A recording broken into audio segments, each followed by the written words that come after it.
The last ember of sunset disappeared behind the jagged horizon as Lydia Foster clutched her swollen belly, tears streaming down her dirt-smudged face.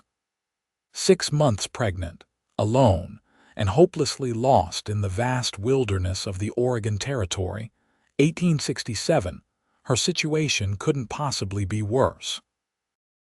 The wagon train she'd been traveling with had continued without her when she'd wandered too far searching for wild berries, and now darkness enveloped the unfamiliar landscape completely.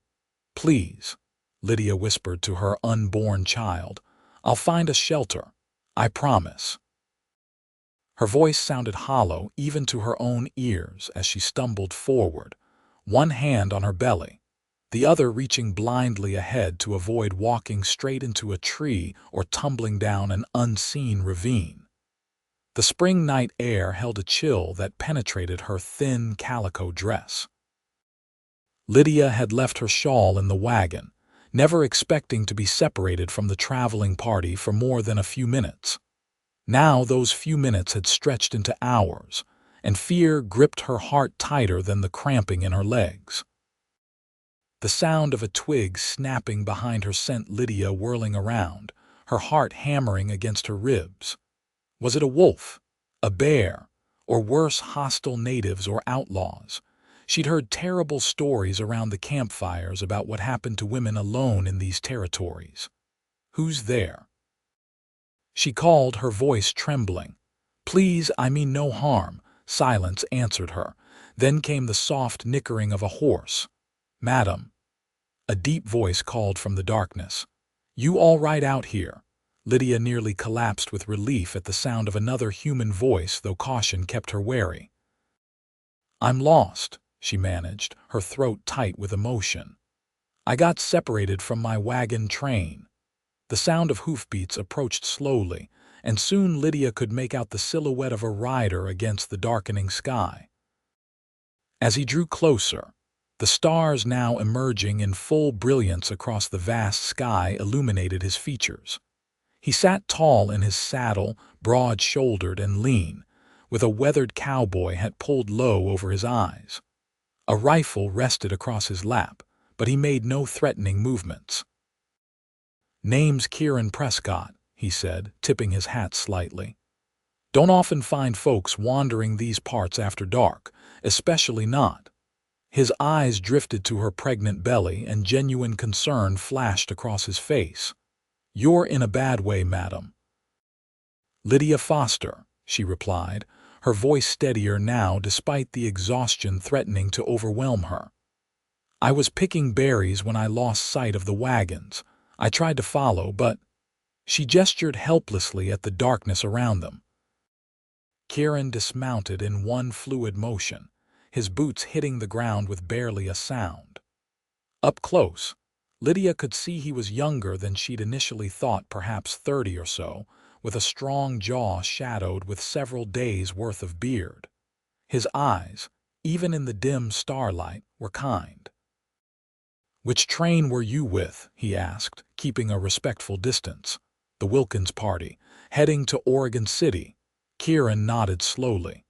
"They're likely 5 miles ahead by now, making camp for the night." He glanced up at the sky, studying the stars intently before looking back at her. "My cabin's about 2 miles back. It ain't much, but it's shelter. Come morning, I can get you back to your people." Lydia hesitated, weighing her limited options. Stay here alone in the wilderness, attempt to find the wagons in the dark, or trust this stranger. The baby kicked inside her as if offering an opinion. "I don't know you, Mr. Prescott," she said honestly. "No, madam, you don't," he agreed. "But I reckon you know what these woods are like at night for a woman alone." He gestured upward. "Stars are bright tonight. I can guide you by starlight to somewhere safe. Your choice, but I'm offering you shelter." Another sharp kick from the baby made her wince. She'd been on her feet too long, and the stress couldn't be good for the child. "Very well," Lydia decided, her practical nature winning out over fear. Kieran nodded, seemingly pleased with her decision. He led his horse closer and offered his hand to help her up. "My mare Penny can carry us both." Once mounted, Lydia found herself seated securely in front of Kieran, his arms reaching around her to hold the reins. The closeness to a man she'd just met should have been scandalous, but nothing about her current predicament followed the rules of proper society. As they rode through the darkness, Kieran kept his gaze on the stars, occasionally adjusting their direction. "The North Star never lies," he explained quietly. "And that there's Cassiopeia looks like a W in the sky. Between those two, I can find my way anywhere in these territories." Lydia marveled at the vastness of the star-filled sky above them. Back in St. Louis, buildings and smoke often obscured such views. Out here, the heavens revealed themselves in all their glory. "You know a lot about the stars," she observed. "My pa taught me. Said a man who can read the stars will never truly be lost." His voice held a hint of melancholy. Seems he was right about that much, at least. They rode in comfortable silence for a while, the rhythm of the horse's gait almost lulling Lydia to sleep despite her precarious situation. She found herself leaning back against Kieran's chest, too exhausted to maintain the proper distance. "There it is," he finally said, nodding toward a dark shape emerging from the trees ahead. The cabin was small but solidly built, with a stone chimney on one side. A corral stood empty nearby his horse, apparently the only animal he kept. As they approached, Lydia could see that the place was modest but well-maintained, speaking to its owner's character. Kieran helped her down from the horse with gentle hands. "Let me get a fire going first thing," he said, tying Penny to a post before opening the cabin door. "It gets cold out here at night." The interior was simple, a single room with a bed in one corner, a table with 2 chairs, a stone fireplace, and shelves holding supplies and a few books. Everything was neat and orderly if sparse.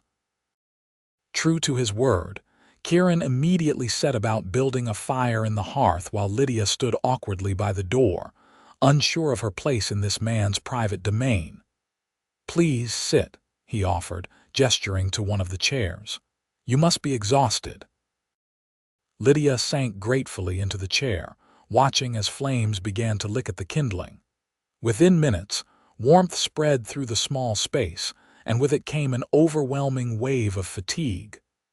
"I have some stew left from earlier," Kieran said, hanging a pot over the fire. "Nothing fancy, but it'll fill your belly." "Thank you," Lydia said, meaning it deeply. "I don't know what would have happened if you hadn't found me." Kieran's expression darkened slightly. "Best not to dwell on that." He busied himself with preparing their simple meal, moving efficiently around the small space. "So, Oregon City, you have family waiting there." Lydia's hand instinctively went to her belly. "No," she admitted. "My husband Thomas died 3 months ago. Pneumonia took him while we were in Kansas. I'm continuing on because—" Her voice faltered. "Well, we'd already sold everything back east. There's nothing to return to." Kieran nodded, asking no further questions as he served her a bowl of rabbit stew. The food was simple but hearty, and Lydia realized how hungry she'd been only after taking the first bite. "This is good," she said between mouthfuls. "You cook well for a bachelor." A small smile played at the corners of his mouth. "Had to learn. Been on my own since I was 17. As they ate, Lydia found herself studying her host more carefully. His hands were calloused but clean, his movements deliberate and careful. Though his clothes were worn, they were well mended. Everything about Kieran Prescott spoke of a man who took care with what little he had. "What brings you out to these parts, Mr. Prescott?" Lydia asked, curiosity getting the better of her. "Kieran, please," he corrected gently. "Been out here almost 6 years now, came west after the war." His tone made it clear which war he meant. Needed open spaces after that, room to breathe. "Which side?" The question slipped out before she could stop herself. Union, he replied simply. Though out here, that matters less. Land doesn't care which uniform you wore. After they finished eating, Kieran cleared away the bowls and added more wood to the fire. An awkward silence fell between them as both became acutely aware of the sleeping arrangements. You take the bed, he said firmly before she could speak. I'll make do by the fire. I can't put you out of your bed, Lydia protested. You ain't putting me anywhere, madam, I'm offering. His tone was gentle but brooked no argument. You need proper rest in your condition. Too tired to argue further, Lydia nodded gratefully. Tomorrow, will you help me find the Wilkins party? Kieran hesitated, looking out the small window at the night sky. First light, I'll ride out to see where they've made camp. But he seemed to choose his words carefully. Madam Lydia, there's a storm coming. I can feel it in my bones, and the sky's telling the same story. If I'm right, the passes ahead might not be safe for a day or two. As if to confirm his prediction, a distant rumble of thunder echoed through the hills. Stay, he said simply. At least until the weather clears. It ain't safe for you or your baby to be traveling in what's coming. The sincerity in his voice touched something in Lydia. Here was a man who wanted nothing from her, who was offering shelter and protection with no apparent ulterior motive. After months of fending for herself among the often indifferent members of the wagon train, his simple kindness was overwhelming. Thank you, she whispered, tears threatening to spill. I'll stay until the weather clears. Kieran nodded once, seemingly relieved by her decision. He handed her a clean shirt of his to sleep in and respectfully turned his back while she changed behind a blanket he'd hung for privacy. The bed was a simple frame with a straw-filled mattress, but to Lydia's exhausted body, it felt like the finest feather bed. As she lay down, she could hear Kieran settling on a bedroll near the fire, his movements quiet and considerate. "Good night, Lydia," came his voice from across the room. "Good night, Kieran," she replied, surprised by how natural his first name felt on her lips. Outside, the wind began to rise, rattling the window panes. But inside the cabin, Lydia felt an unexpected sense of peace wash over her as she drifted into the deepest sleep she'd had in months. Morning arrived with the promised storm. Rain lashed against the cabin, driven by fierce winds that howled through the trees. Lydia woke to find Kieran already up, cooking something that smelled wonderful over the fire. "Flapjacks," he explained when he noticed her stirring. "Got some maple syrup, 2 trade from a man who came through last fall." "It smells heavenly," Lydia said, sitting up carefully. The baby was active this morning, tumbling energetically in her womb. She placed both hands on her belly, smiling despite herself. "Little one dancing?" Kieran asked, his expression softening as he glanced at her hands. "More like practicing to be a cattle driver," she replied with a small laugh. "Never seems to rest." Kieran set a plate of flapjacks before her. "Strong child," he observed. "That's good." They ate breakfast to the soundtrack of rain hammering on the roof. When they finished, Kieran pulled on his coat and hat. "I'm going to check on the wagon train," he said. "Make sure they weathered the night all right." "You're going out in this?" Lydia asked, alarmed by the intensity of the storm. "Won't take long. Make yourself comfortable, there's books on that shelf if you're inclined to reading." Before she could protest further, he was gone, the door closing firmly behind him. Left alone, Lydia took the opportunity to explore the cabin more thoroughly. The books on the shelf surprised her, not just practical manuals on farming and hunting, but literature. Thoreau, Whitman, even Shakespeare. A worn Bible sat alongside a volume of Greek mythology. Whoever Kieran Prescott was, he was far more educated than the average frontier settler. A small wooden box tucked beneath the bed caught her attention. Hesitating only briefly, privacy was a luxury in close quarters. Lydia opened it to find a collection of carefully preserved items. A folded Union Army discharge paper, a tarnished medal, a daguerreotype of a stern-faced couple who must have been his parents, and several letters tied with string. Feeling like an intruder, she quickly closed the box and slid it back into place. Everyone had their private histories, their own stories. She had no right to pry into his. Kieran returned mid-afternoon, soaked to the skin but seemingly unbothered by his drenching. "Your wagon train made it about 10 miles further before the storm hit," he reported, hanging his dripping coat by the door. "They've made camp by Silver Creek.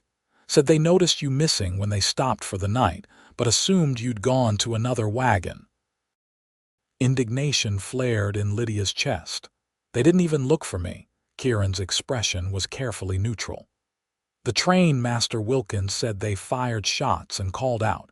When you didn't answer, they figured you'd either fallen behind or—" He didn't finish the thought. "Or died," Lydia completed flatly. "How convenient for them. These wagon trains operate on hard rules, Lydia. They can't stop for everyone, not if they want to make it through the mountains before winter." His tone wasn't judging, merely stating facts. "And what did they say when you told them I was alive and with you?" A flicker of something crossed Kieran's face, discomfort, perhaps. "I told them you were safe, said I'd bring you to them when the weather cleared. And the train master said they'd wait 2 days. After that, they need to move on." He hesitated. "There was a woman, Martha Johnson, who seemed concerned about you. She asked me to tell you she saved your things." Lydia nodded, grateful for Martha's kindness at least. The older woman had been friendly to her during their journey, often sharing meals and helping with chores. "The storm's gotten worse," Kieran continued, changing the subject. "The creek's rising fast. If it keeps up, the route ahead will be impassable for a few days." "So I'm truly stranded," Lydia murmured, more to herself than to him. "You're safe," he corrected gently. "There's a difference." That evening, as the storm raged outside, they sat by the fire sharing stories. Kieran spoke of his time in the Union Army, not of battles or glory, but of the men he'd served with, their hopes and dreams, many never to be realized. He told her how he'd come west afterward, unable to settle back into city life after what he'd seen. "I needed wilderness," he explained, staring into the flames. "Needed to remember there were still beautiful things in this world untouched by man's hatred." Lydia shared her own journey, how she and Thomas had married young in Philadelphia, how they dreamed of Oregon's fertile Willamette Valley where land was still available for those willing to work it. "Thomas was a dreamer," she said with fond remembrance. "Always talking about the orchard he'd plant, the house he'd build. I sometimes think he loved the idea of Oregon more than he ever loved me." "And now," Kieran asked quietly, "what will you do in Oregon City without him?" It was the question Lydia had been avoiding since Thomas's death. "I don't know," she admitted. "I have some money saved, enough to perhaps buy a small plot or open a modest business. I can sew well enough and I know my letters. Perhaps I could teach." "A child changes things," Kieran observed, glancing at her belly. "Yes," Lydia agreed, running her hand over the curve of her womb. "But children have been born on frontiers since the beginning of time. We'll manage."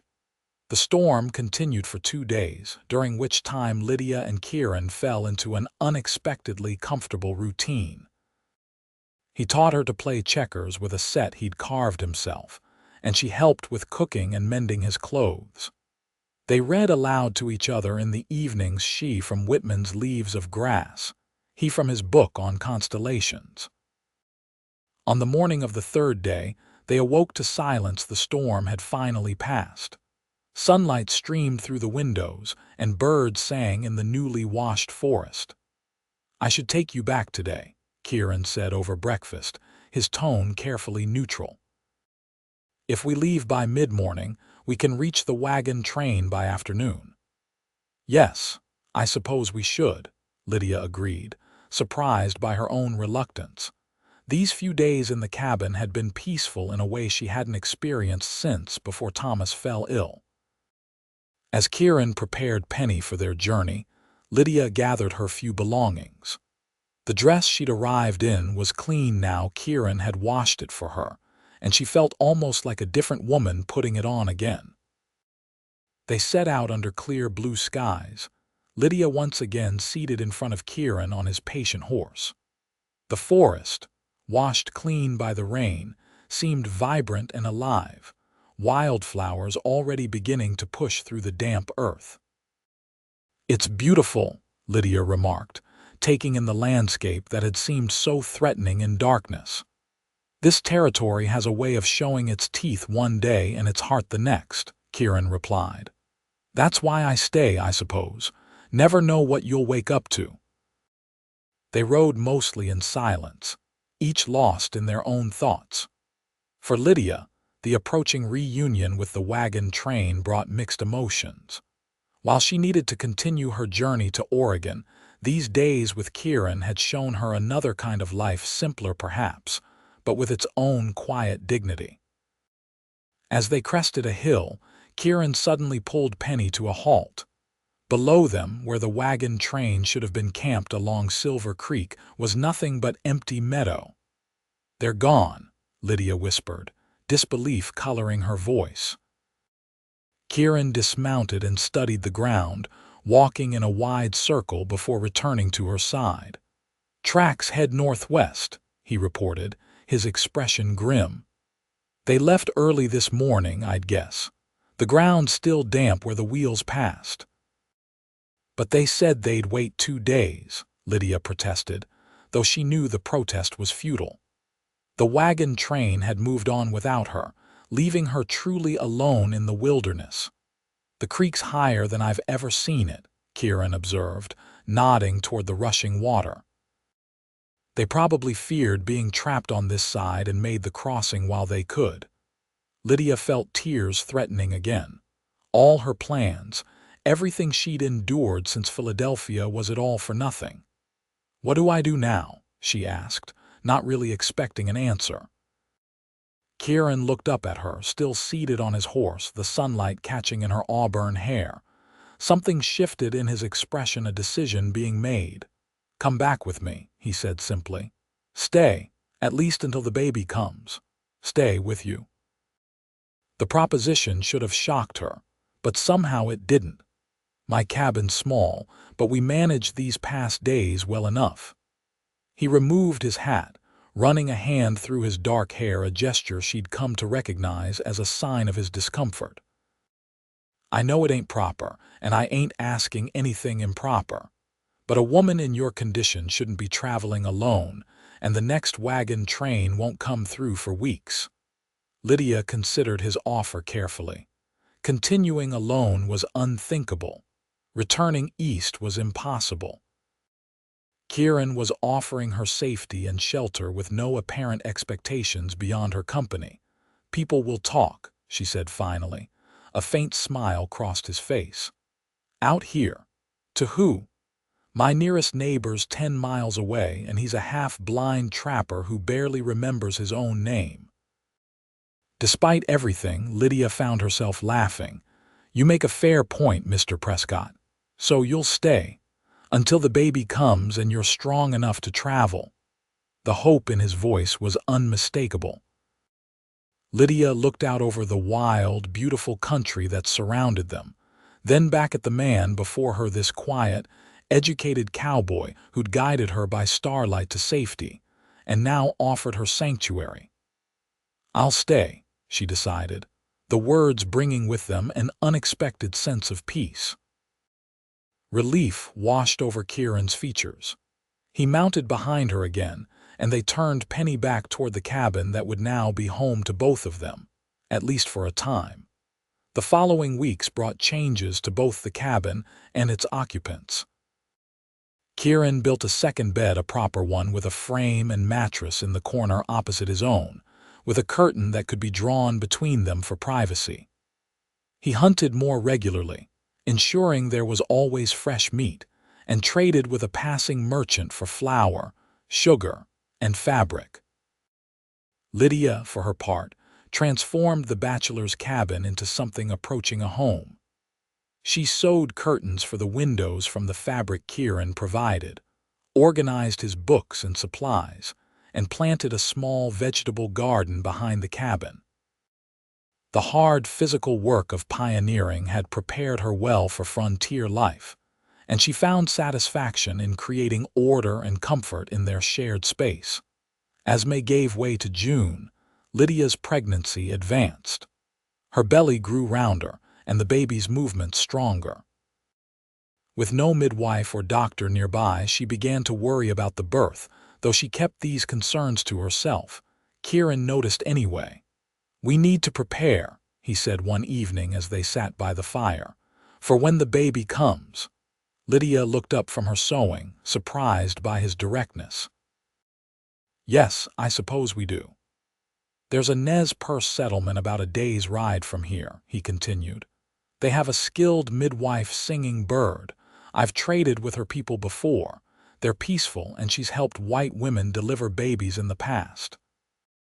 The idea of a native midwife hadn't occurred to Lydia, but she immediately saw the wisdom in it. "Could you arrange it? I'll go tomorrow if that suits you. It'll mean leaving you alone for 2 days, though." "I'll manage," Lydia assured him. "The baby isn't due for at least another month." Kieran nodded, relieved. "I'll bring back supplies too, anything particular you need." Lydia considered this. "Maybe some honey if they have it. And—" She hesitated, almost embarrassed by the frivolity of her request. "Perhaps some peppermint. I've been craving it lately." "Honey and peppermint," Kieran repeated with a smile. "Consider it done." True to his word, Kieran left at dawn the next day, promising to return as quickly as possible. Lydia watched him ride away, surprised by the pang of loneliness that hit her as he disappeared into the trees. In just a few weeks, she'd grown accustomed to his presence, his quiet movements around the cabin, his low voice reading by lamplight, the way he always seemed to know what needed doing without being asked. The first day alone passed uneventfully. Lydia kept busy with chores, took a short walk to gather wildflowers, and read from Kieran's collection of books. As darkness fell, she secured the cabin door and windows as he'd instructed and kept the rifle he'd left her within reach, though she had little experience with firearms.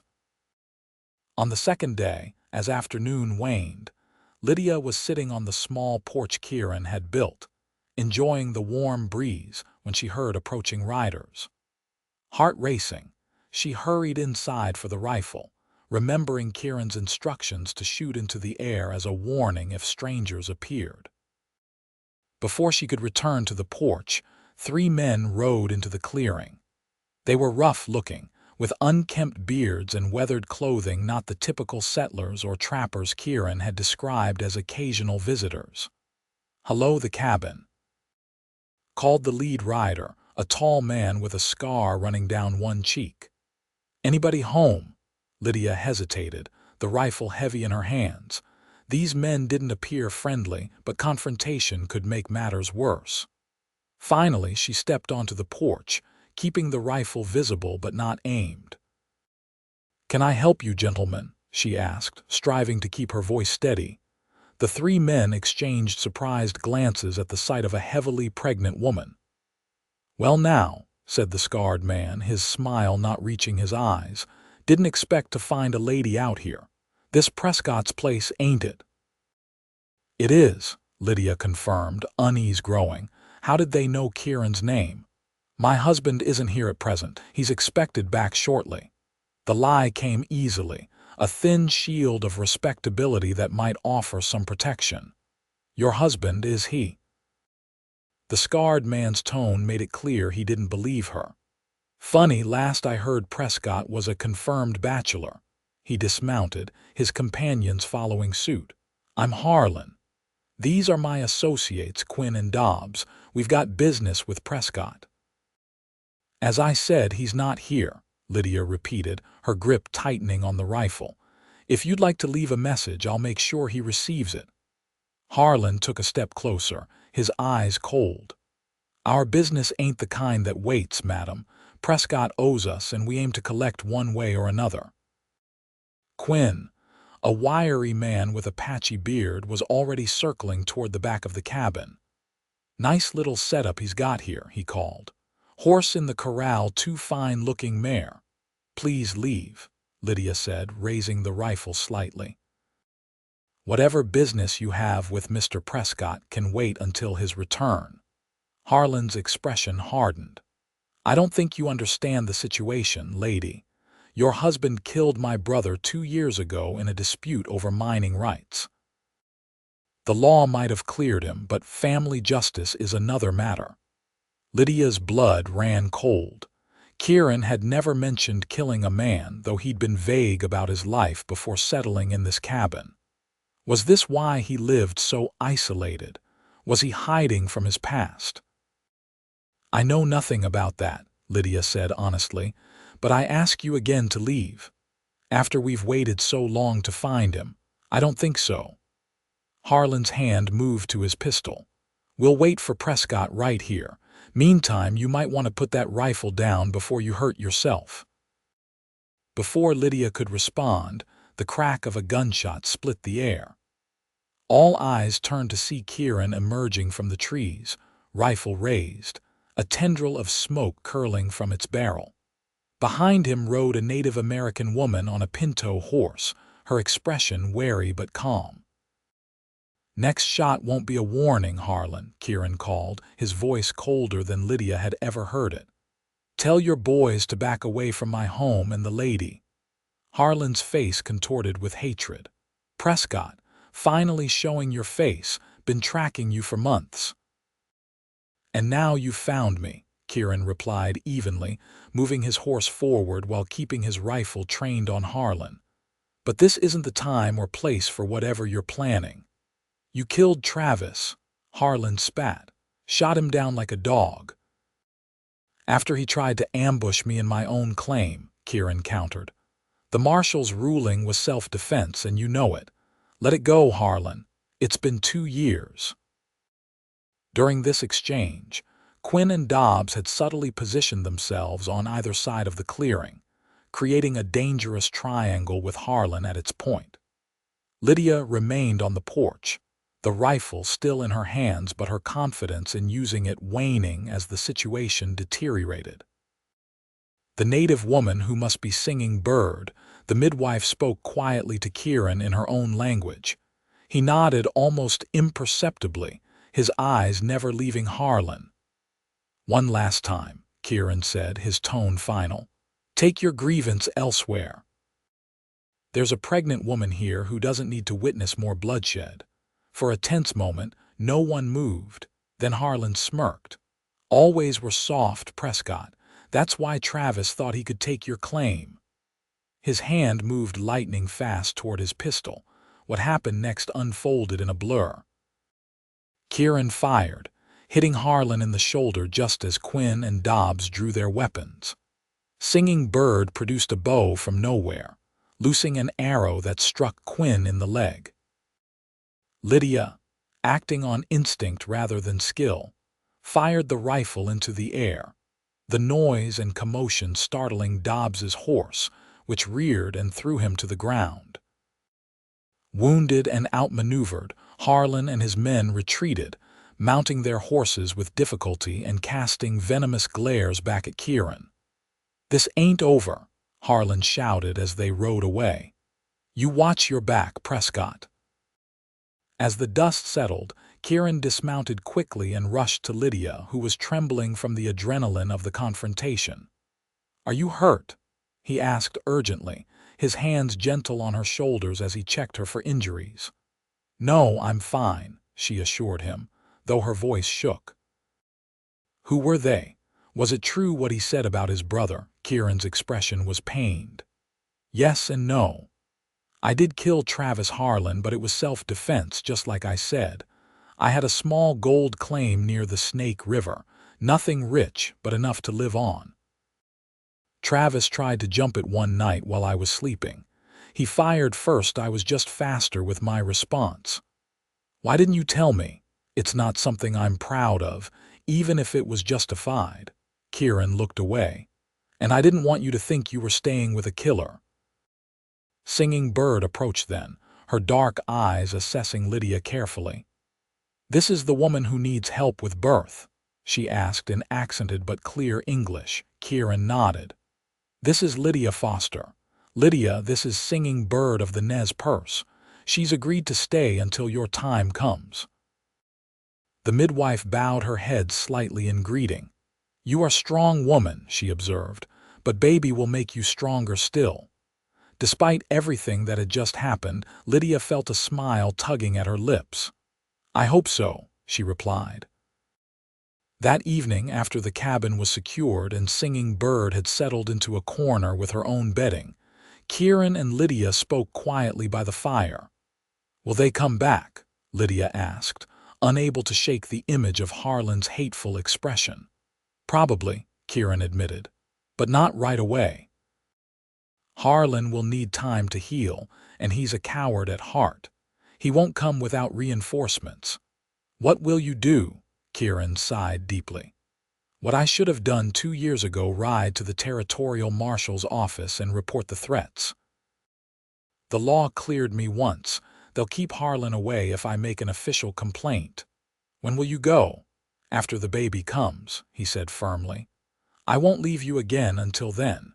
His protectiveness warmed something deep inside Lydia. Despite the day's violence, or perhaps because of it, she felt a growing certainty about her feelings for Kieran Prescott. This quiet, complex man had become far more to her than just a rescuer or temporary landlord.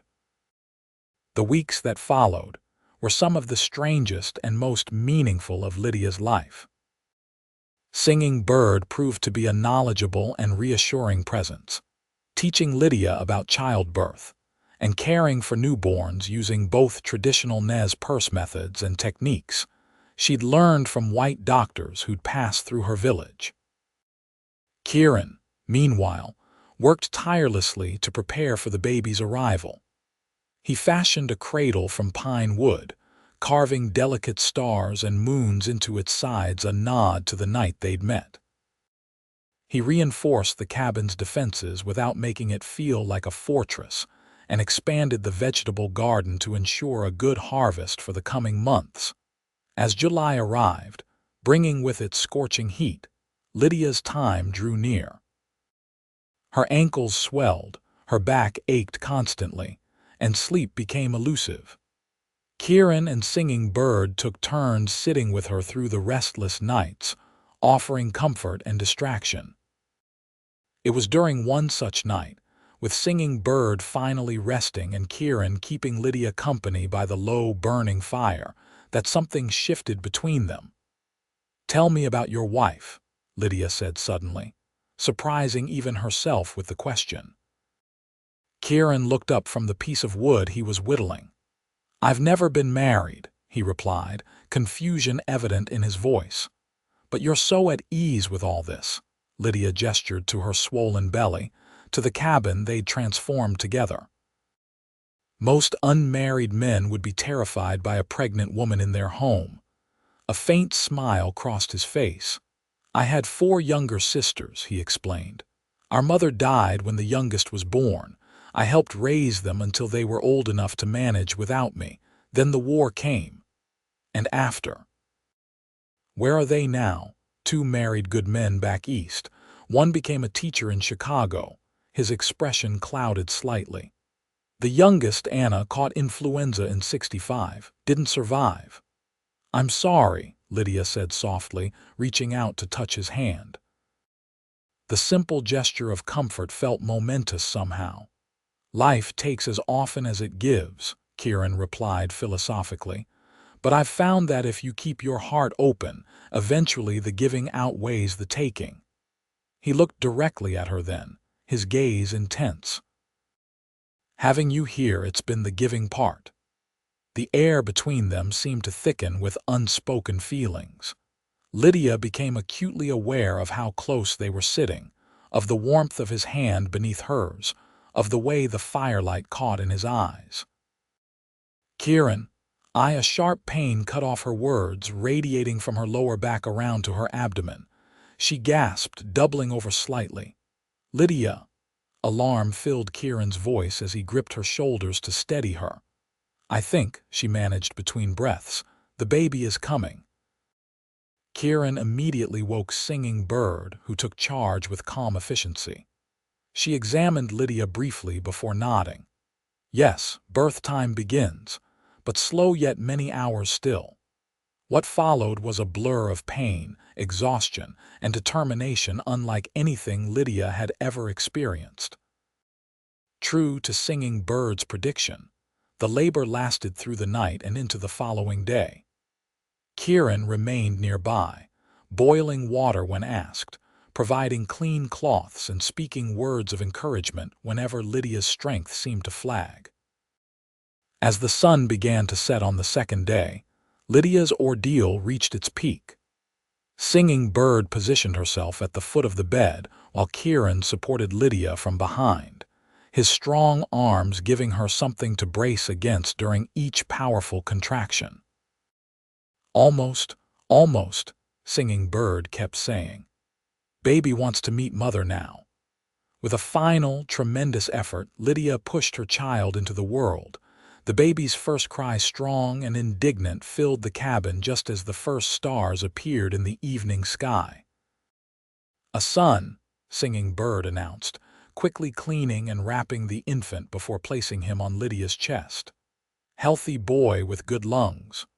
Overwhelmed with emotion, Lydia gazed down at her son's tiny, perfect face. He had a dusting of dark hair and Thomas's chin, but his eyes, when he briefly opened them, were all his own, slate blue and alert. "He's beautiful," Kieran whispered, still supporting Lydia, his voice thick with emotion. "You did it, Lydia. You're incredible." In that moment, exhausted but exhilarated, Lydia felt a happiness she hadn't thought possible after Thomas's death. Her son was here, healthy and strong, and beside her was a man who had stood by her through it all, asking nothing in return but the chance to help. "Would you like to hold him?" she asked Kieran once Singing Bird had helped her clean up and change into a fresh nightgown. Kieran looked startled, then humbled by the offer. "I'd be honored," he said, carefully accepting the bundled infant. The sight of this strong, capable man holding her newborn son with such gentle reverence made Lydia's heart swell.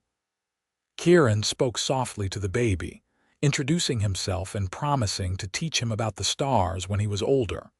"What will you name him?" Kieran asked, returning the now sleeping infant to Lydia's arms. She had considered naming the baby Thomas after his father, but now, looking at her son's face, she knew he deserved his own identity. "James," she decided. "James Foster." Kieran nodded approvingly. "A good, strong name." The days that followed were a blur of adjustment and wonder. James proved to be a generally content baby, though his lungs, as Singing Bird had noted, were indeed powerful when he was hungry or uncomfortable. Kieran, to Lydia's surprise and gratitude, took to caring for an infant with natural ease, often taking James for walks around the cabin when he was fussy, singing old army songs that somehow soothed the baby to sleep. A week after James's birth, Singing Bird prepared to return to her village. "You heal well," she told Lydia. "Baby is strong. My work is done." "How can I ever thank you?" Lydia asked, truly grateful for the midwife's skill and kindness. Singing Bird smiled, a rare expression that transformed her serious face. "No thanks needed. Life continues, that is payment enough." She looked meaningfully between Lydia and Kieran. "Some paths cross for reason, yours and his good crossing." After the midwife's departure, Life in the cabin settled into a new routine centered around James's needs. Summer progressed, the garden flourished, and Kieran continued to make improvements to their living space, including a small covered porch where Lydia could sit with James while enjoying the fresh air. Neither of them spoke openly about the future, or how long this arrangement would continue. Lydia was recovering her strength daily, and soon she would be physically capable of traveling on to Oregon City as she had originally planned. Yet the thought of leaving filled her with a sadness she couldn't ignore. One evening in late August, as they sat on the porch watching the sunset, James sleeping soundly in his cradle beside them, Kieran finally broached the subject. "The next wagon train heading to Oregon will pass through Miller's Junction in about 2 weeks," he said quietly. "If you still want to continue your journey, I could escort you there." Lydia felt her heart constrict at his words. "Is that what you want? For us to leave?" Kieran was silent for a long moment, his gaze fixed on the horizon where the sun was painting the sky in brilliant oranges and pinks. "No," he admitted finally, his voice barely above a whisper. "It's the last thing I want." Hope bloomed in Lydia's chest. "Then why suggest it?" "Because I promised you I'd help you get to Oregon when you were ready." He turned to face her, his expression earnest. "I don't break my promises, Lydia. But I'd be lying if I said I wanted you and James to go." "Ask us to stay," Lydia said softly, her heart pounding. "Properly ask us."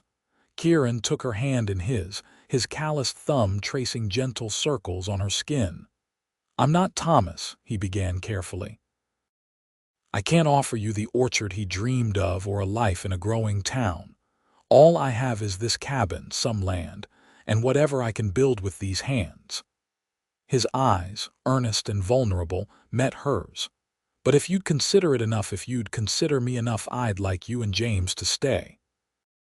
Not as guests, but as family." Tears welled in Lydia's eyes at the simple honesty of his proposal. "Are you asking me to marry you, Kieran Prescott?" A smile tugged at his lips. "In my clumsy way, yes. I love you, Lydia Foster. I think I've loved you since that night I found you lost in the dark and guided you home by starlight. I love your courage, your strength, your kindness. And I've grown to love James as if he were my own." He squeezed her hand gently. "I know it hasn't been long, and I'd understand if you need time to consider." Lydia leaned forward and pressed her lips to his, effectively silencing his uncertainty. The kiss was gentle at first, then deepened with months of unspoken longing. When they finally parted, both were breathless. "I don't need time," Lydia whispered against his lips. "My answer is yes. This cabin, this land with you, it's already more of a home than I've ever known." Joy spread across Kieran's face, transforming his usually serious features. He kissed her again, then rested his forehead against hers. "I promise to be a good husband to you and a good father to James, to protect you both with everything I have." "I know you will," Lydia replied with absolute certainty. The next morning, Kieran rode to the nearest settlement to arrange for the circuit preacher to visit when he next came through the area. He returned with supplies, including fabric for Lydia to make a new dress for the wedding and a small silver ring he traded his father's pocket watch to obtain. "It's not fancy," he apologized as he slipped it onto her finger. "But it's yours, like my heart." The simplicity of the gesture moved Lydia more than any elaborate proposal could have. This was the man she'd chosen, straightforward, honorable, and true to his word. They were married 2 weeks later under the same stars that had guided them to each other. The preacher, a jovial man named Reverend Howard, performed the ceremony on their porch with James as the only witness, sleeping peacefully in his cradle throughout the proceedings. "By the power vested in me by the territory of Oregon and Almighty God, I now pronounce you husband and wife," the Reverend declared cheerfully. "You may kiss your bride, Mr. Prescott." Kieran did so with a tenderness that made Reverend Howard chuckle appreciatively. "Now that's a proper kiss between two people who truly care for each other," he observed. "I've married folks who looked like they were sealing a business transaction rather than a love match." After a simple celebratory meal, the Reverend departed with promises to return in the spring to check on them and properly baptize James. Alone at last as husband and wife, Kieran and Lydia stood in the doorway of their cabin, looking out at the star-filled sky. "Happy?" Kieran asked, his arm around her waist. "More than I ever thought possible again," Lydia answered truthfully. "When Thomas died, I thought that part of my life was over. I never imagined I'd find love a second time, especially not in the wilderness with a cowboy who reads Shakespeare and tracks by starlight."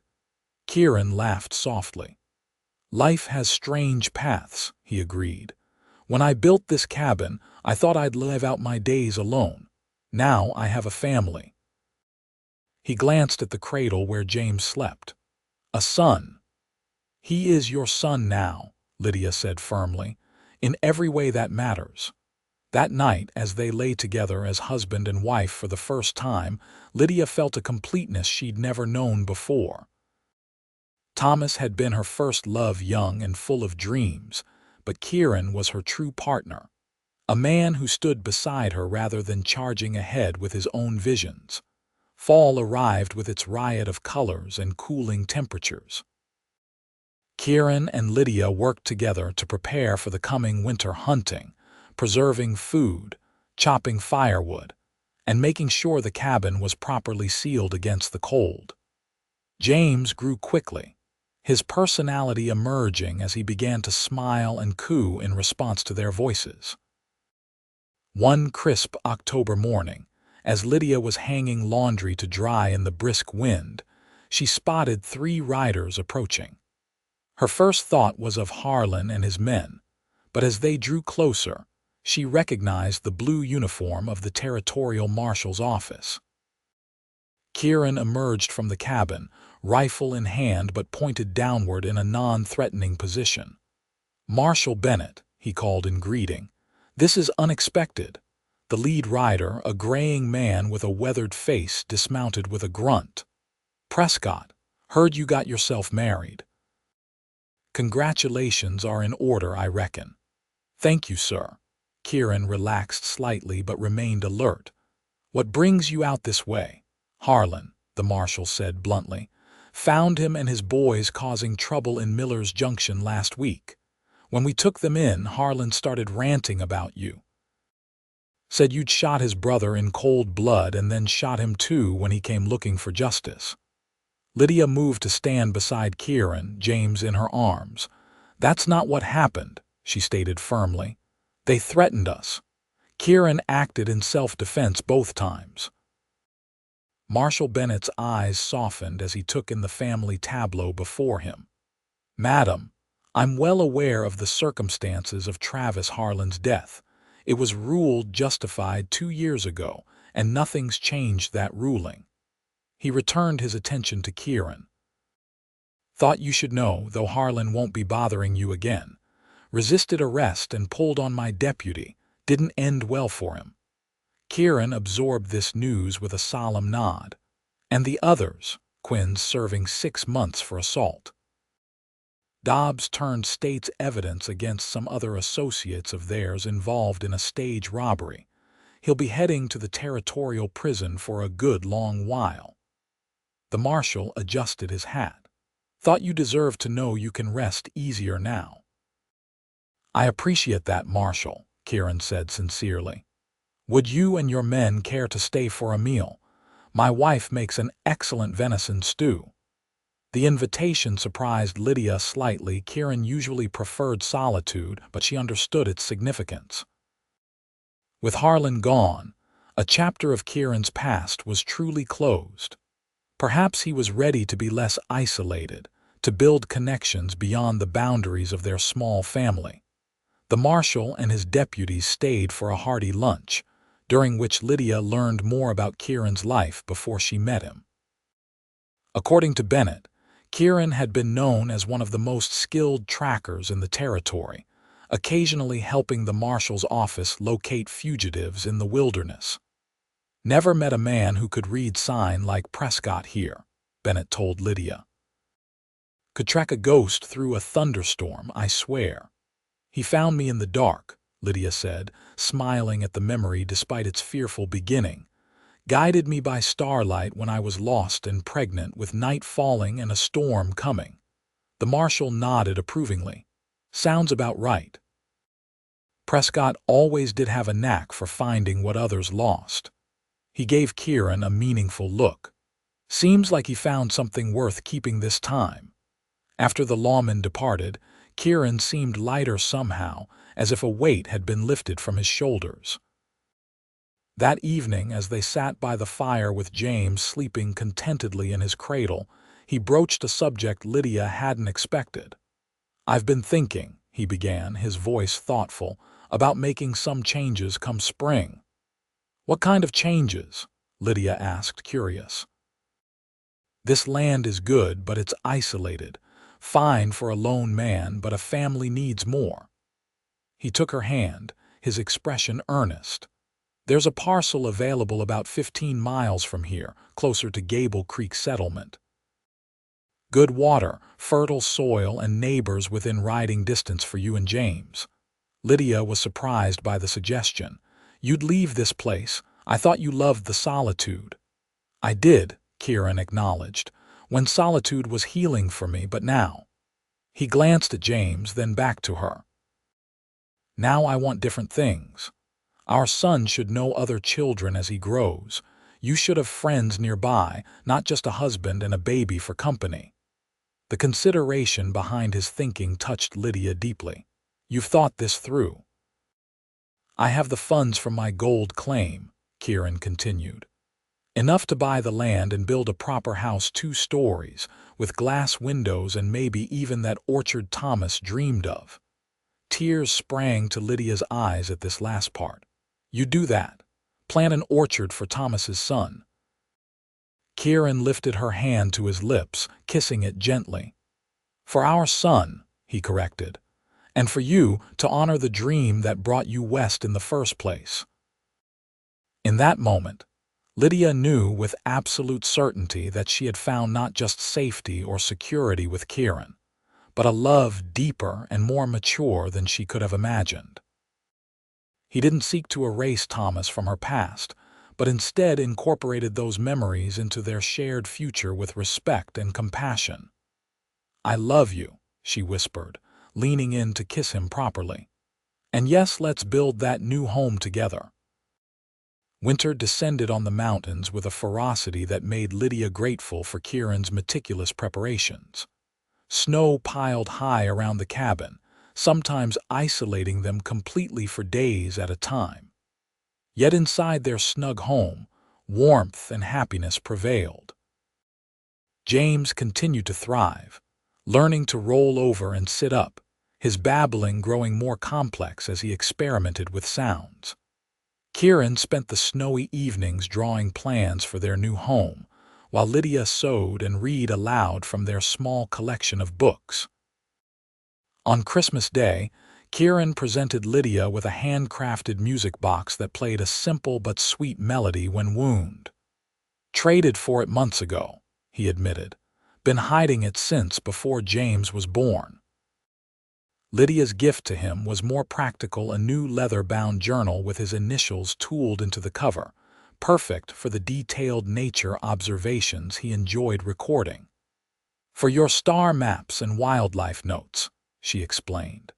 "So James will know how to find his way by starlight too someday." As January gave way to February, and February to March, the snow began to recede. With the first hints of spring, Kieran rode to Gable Creek Settlement to finalize the purchase of their new land. He returned triumphant, the deed secured and arrangements made for lumber to be delivered as soon as the mountain passes cleared fully. "We'll start building in April," he announced. "Be in before the fall rains if all goes well." True to his word, Construction began as soon as the ground thawed enough to lay a proper foundation. Kieran hired 2 experienced builders from the settlement to help with the framing, but insisted on doing much of the detailed work himself: the floors, the cabinetry, the porch railings. Lydia, now with a mobile 10-month-old to chase after, still found time to visit the construction site regularly, offering suggestions and encouragement. As the house took shape, so too did their vision for their future, a blend of Kieran's practical knowledge of the land and Lydia's dream of creating a true home. By late August, the house was complete enough for them to move in, though some finishing work remained. It was everything Kieran had promised: 2 stories with 4 bedrooms, a spacious kitchen, a sitting room with bookshelves built into the walls, and wide porches front and back. Most importantly, it had large windows that filled the rooms with light and offered views of both the mountains and the newly planted orchard. "Apple, pear, and cherry," Kieran explained as he showed Lydia the neat rows of saplings. "Won't bear fruit for a few years yet, but they'll be ready when James is old enough to climb them." The move from the cabin to their new home marked more than just a change in location. It symbolized their transition from a temporary arrangement born of necessity to a deliberate life built on love and shared purpose. Their first visitors in the new house were neighbors, the Johnson family from 2 miles down the road, with 3 children under 10, who immediately took a shine to James. Soon after came Reverend Howard, who finally performed James's baptism in the clear waters of the creek that ran along the edge of their property. As autumn painted the landscape in golds and reds, Lydia discovered she was expecting again. The news filled both her and Kieran with joy, though he became amusingly overprotective, constantly checking that she wasn't overtaxing herself. "I've done this before, you know," Lydia reminded him with a laugh when he insisted on taking over the laundry duties. "And I missed most of it," he replied seriously. "I won't miss a moment this time." Their second child, a daughter they named Sarah Elizabeth, was born in late April of 1869, with the assistance of Mrs. Johnson and the settlement's newly arrived doctor. Unlike James's dramatic entrance into the world, Sarah's birth was relatively straightforward, though no less miraculous to her parents. Kieran, true to his word, was present throughout, alternating between tending to James and supporting Lydia. When he held his daughter for the first time, this child, who was his by blood as well as by love, the wonder on his face made Lydia's heart overflow. "She has your eyes," he whispered, gazing down at the infant's blue-green eyes. "And your spirit, I'd wager." She came into this world knowing exactly what she wanted. Life settled into a rhythm that suited them both.